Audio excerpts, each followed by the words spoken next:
So to be able to live and work in peace, Wright withdrew from the world to rural Wisconsin.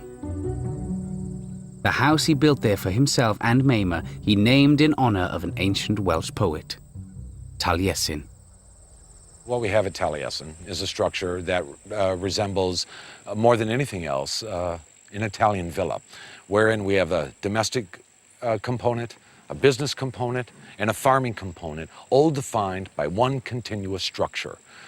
Over here is that component which was the house that has and has always been defined as Mr. Wright's residence. And then perpendicular, running to the west, is Mr. Wright's drafting studio. And then there it runs into a second-story element and continues to flow westward, and that was all of the original farm buildings. With his house, studio, and country estate combined, Wright hoped to restart his career in splendid isolation, and Taliesin was especially important to him because it embodied a completely new philosophy. From now on, landscape and nature itself would be his first considerations when designing a building.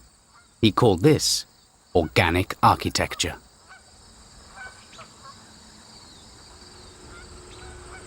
Mr. Wright, what do you mean when you say the design for a building should be organic? That the design for the building should be natural, that it should be an expression of the circumstances, appropriate to the time, appropriate to the place, and in all its features belonging to time and place and man. Anything organic is natural, and almost always anything natural is organic.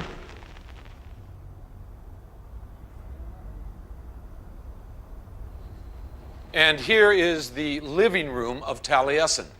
Now, Taliesin was built in 1911, and it was referred to as Mr. Wright's first natural house.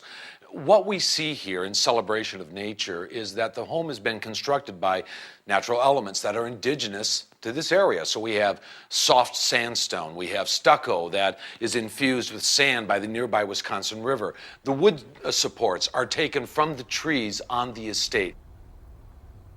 It's always been said that the best way to experience this room is to sit down. And it's amazing, when you sit down in the living room, if you look closely, all of the furniture is exactly the same height. What that accomplishes when you sit down in it is this beautiful presentation of landscape that Mr. Wright wanted you to have.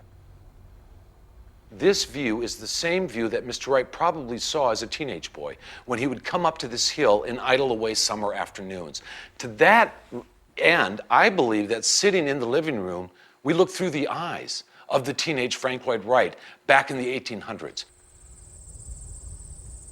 The name Taliesin means, literally, shining brow, and the house is indeed like the brow of the hill. But the relationship between this particular building and its location had an even deeper meaning for Frank Lloyd Wright. Taliesin was a response to the landscape, but the hill also meant something very special to him, and he wrote about this. He chose that hill as somehow a representation of the woman. And the house was built to embrace the hill as a man would embrace a woman.